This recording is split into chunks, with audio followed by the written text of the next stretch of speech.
नमस्कार, BTV news में स्वागत है आपका।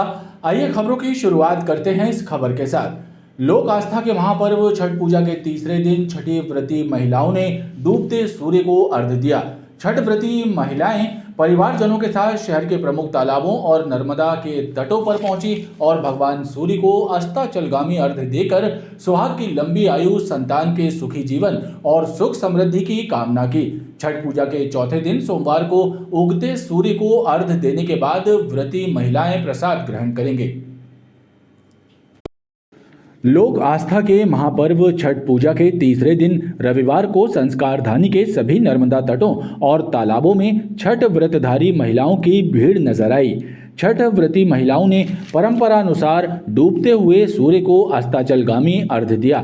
इस दिन छठ व्रती महिलाएं सूप में फल, ठेकुआ, चावल के लड्डू और प्रसाद लेकर नर्मदा तटों और तालाबों के घाटों पर पहुंची और परंपरानुसार डूबते सूर्य को अर्घ्य देकर सुहाग की लंबी आयु, संतान के सुखी जीवन और सुख समृद्धि की कामना की। नर्मदा तटों पर व्रती महिलाओं ने सामूहिक पूजन किया।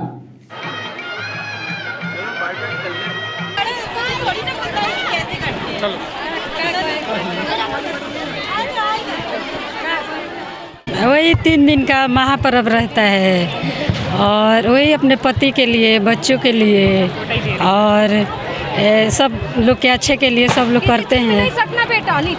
3 दिन का व्रत रखते हैं और सुहागनों का अपनी सुहागनों का लंबी उम्र के लिए व्रत करते हैं और बच्चों के लंबी आयु के लिए व्रत करते हैं। छठी माता सबको अपना आशीर्वाद बनाए रखती है। पर्व है ये, कार्तिक मास में होता है। ये पहला दिन इसमें नहाए खाए, दूसरे दिन खीर खाया जाता है और तीसरे दिन निराजल व्रत किया जाता है। इसमें आज के दिन शाम को सूर्य देवता को अर्घ्य दिया जाता है। उसके बाद रात भर महिलाएं यहीं पे घाट पर रहती हैं, पूजा अर्चना करती हैं। फिर उसके बाद कल सुबह फिर उगते सूर्य को अर्घ्य दे के इस पूजा का समापन किया जाता है। कल हम लोग खीर रोटी खाए थे, आज निर्जल है 24 घंटा। कल भी 12-1 बजे तक ले हम ऐसा ही रहेगा। भाई है, भतीजा है, पति है, बेटा है, उसके लिए रखते हैं। लंबी उम्र दे, माँ खुशी रखस, अच्छे से रखस। छठ पूजा के लिए नर्मदा तटों के अलावा प्राचीन तालाबों में भी व्रतधारी महिलाएं पहुंची। आधारताल तालाब में भी छठ व्रती महिलाओं की भारी भीड़ नजर आई। महिलाओं ने परिवार के साथ तालाब के घाट पर पहुंचकर डूबते सूर्य को अर्घ्य दिया और सामूहिक रूप से पूजन किया।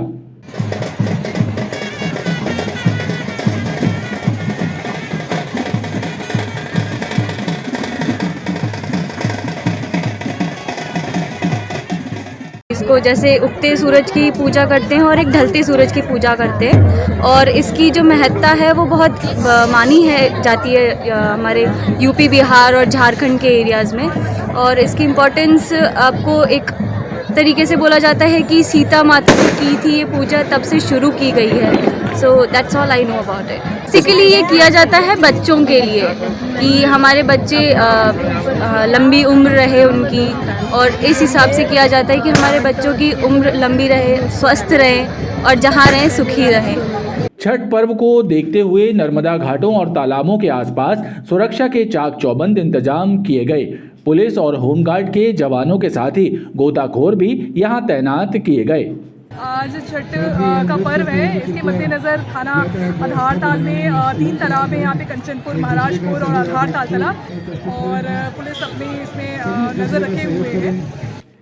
छठ पूजा के चौथे दिन सोमवार को छठ व्रती महिलाएं उगते सूर्य को अर्घ्य देंगी और प्रसाद ग्रहण कर व्रत का पारायण करेंगी।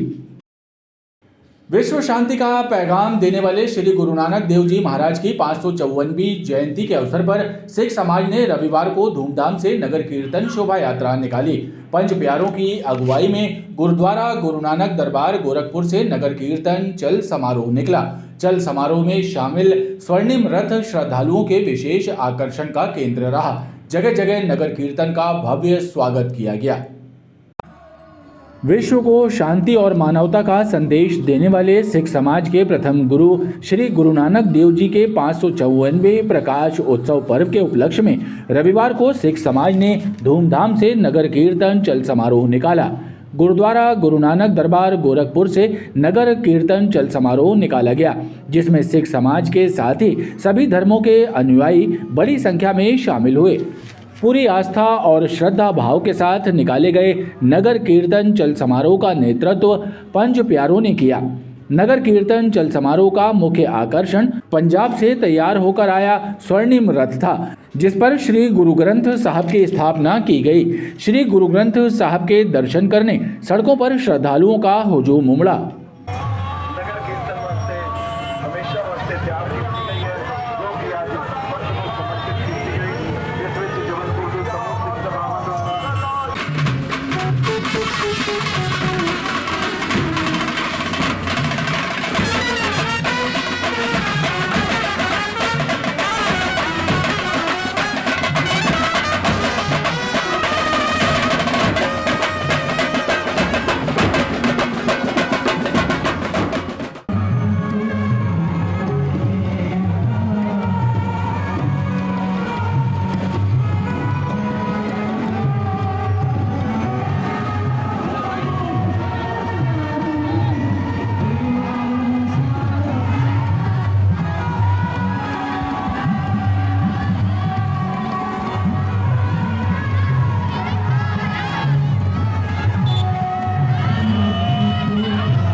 नगर कीर्तन का जगह जगह भव्य स्वागत किया गया।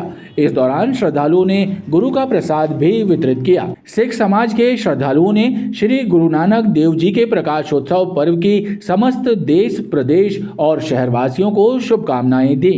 गुरु सिंह सभा मड़ाताल की तरफ से आज जबलपुर की समूह साध संगत को गुरु नानक देव जी के प्रकाश पर्व जो कि 27 नवंबर को गैरिसन ग्राउंड में मनाया जाएगा, आज उसी के उपलक्ष्य में नगर कीर्तन निकाला जा रहा है, जो जबलपुर की समूह साध संगत और गुरुद्वारों के सहयोग से, संगत के सहयोग से निकाला जा रहा है। मैं पुनः आप सभी से अनुरोध करता हूं कि 27 नवंबर को गैरिसन ग्राउंड में पहुंचकर गुरु जी का आशीर्वाद प्राप्त करें। नगर कीर्तन चल समारोह गोरखपुर मुख्य बाजार, आदि शंकराचार्य चौक, ब्लूम चौक, पुराना बस स्टैंड, नगर निगम चौक होते हुए मढ़ाताल स्थित गुरु नानक स्थली गुरुद्वारा मढ़ाताल में समाप्त हुआ। बड़ा फुहारा के आसपास सड़क पर जमे ठेले आवागमन को प्रभावित कर रहे हैं। बीच सड़क पर जमे हाट ठेलों के कारण जाम लगता है और यातायात व्यवस्था चौपट हो जाती है, लेकिन जिम्मेदार विभाग और अधिकारी ध्यान नहीं दे रहे हैं। बड़ा फुहारा क्षेत्र में आवागमन का दबाव सबसे ज्यादा रहता है, लेकिन उसके बावजूद सड़क पर अतिक्रमण भी सबसे ज्यादा इसी क्षेत्र में नजर आते हैं। बीच सड़क पर खड़े किए जाने वाले हाट ठेले यातायात व्यवस्था के लिए चुनौती बने हुए हैं। वहीं फुहारा की रोटरी के चारों तरफ दुकान लगाए पथ विक्रेता भी आवागमन को प्रभावित करते हैं। फुहारा चूँकि बस व्यापार का क्षेत्र है और आए दिन वहाँ पे जाम की स्थितियाँ बनी रहती हैं। उसका कारण है कि जो लोकल व्यापारी, उनके व्यापारियों के सामने जो फुटकर बाजार, ठेला, ये सब्जी, ये वाले जो बैठ आते हैं, उससे क्या यातायात बहुत अवरोध होता है। क्योंकि क्या है, रोड पर ठेले लगने के कारण आम नागरिक अपनी खरीदी में लग जाता है। उसको ये नहीं दिखता है कि आम नागरिक इससे कितना परेशान हो रहा है। शहर के मुख्य बाजार को अतिक्रमणों से मुक्त करने की कोशिशें भी कमजोर दिखाई देती हैं, जिसके चलते अराजक हो चुकी ट्रैफिक व्यवस्था का खामियाजा भोगने के लिए जनता मजबूर है। अहमदाबाद के नरेंद्र मोदी स्टेडियम में खेले गए विश्व कप क्रिकेट के खिताबी मुकाबले में टीम इंडिया को हार का सामना करना पड़ा। टीम ऑस्ट्रेलिया ने फाइनल में भारत को 6 विकेट से हराया। ऑस्ट्रेलिया ने छठी बार वनडे वर्ल्ड कप का खिताब जीता। हालांकि रोमांच से भरे इस मैच को देखने भारतीय क्रिकेट टीम के फैंस उत्साहित नजर आए, लेकिन टीम इंडिया की हार से फैंस को मायूसी हाथ लगी। भारत को वर्ल्ड कप क्रिकेट के फाइनल मुकाबले में 6 विकेट से करारी हार का सामना करना पड़ा। भारतीय टीम ने पहले बल्लेबाजी करते हुए टीम ऑस्ट्रेलिया के सामने जीत के लिए 241 रनों का लक्ष्य रखा था, लेकिन ऑस्ट्रेलिया टीम के खिलाड़ी ट्रेविस हेड ने 120 गेंदों पर 137 रन बनाकर अपनी टीम को विजय दिलाने में अहम योगदान दिया और वर्ल्ड कप का ये खिताबी मुकाबला ऑस्ट्रेलिया टीम ने 4 विकेट खोकर जीत लिया। टीम इंडिया और ऑस्ट्रेलिया के मध्य हुए इस विश्व कप के खिताबी मुकाबले को लोगों ने अलग अलग अंदाज में देखा। घर से लेकर ग्राउंड, होटल, रिसोर्ट सहित गली मोहल्लों में भारतीय फैंस ने वर्ल्ड कप का फाइनल मुकाबला देखा, लेकिन टीम इंडिया की करारी हार से भारतीय फैंस को मायूसी हाथ लगी।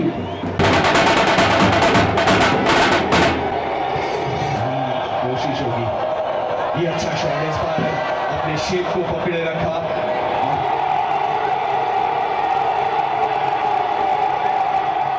आपले का तो काम कर दिया, आपले का जो काम जो 2 विकेट निकालना था।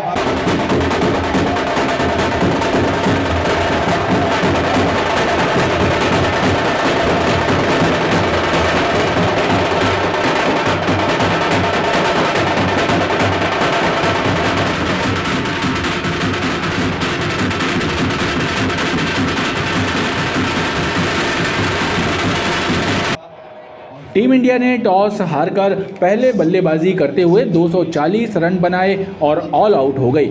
जवाबी पारी खेलने उतरे ऑस्ट्रेलियाई बल्लेबाजों ने 43 ओवर में 4 विकेट खोकर इस लक्ष्य को हासिल कर लिया। शहर के 3 थाना क्षेत्रों में अलग अलग स्थानों पर जमे जुए के फड़ों पर पुलिस ने छापा मारकर 32 जुआरियों को गिरफ्तार किया, जिनसे 33,790 रुपए और ताश के पत्ते जब्त किए गए हैं। छापे की ये कार्रवाई गढ़ा, संजीवनी नगर और सिविल लाइन थाना क्षेत्रों में हुई है। सिविल लाइन थाना पुलिस ने थाना क्षेत्र के अंतर्गत पावर हाउस के पास गोकुलदास धर्मशाला के पीछे और पावर हाउस कॉलोनी रोड के बाजू से 3 अलग अलग स्थानों पर जमे जुए के फड़ों पर छापा मारा और जुआ खेल रहे जुआरियों को गिरफ्तार किया। इनसे नकदी रकम और ताश के पत्ते जब्त किए गए। जुआरियों के विरुद्ध थाने में 3 अलग अलग प्रकरण दर्ज किए गए हैं।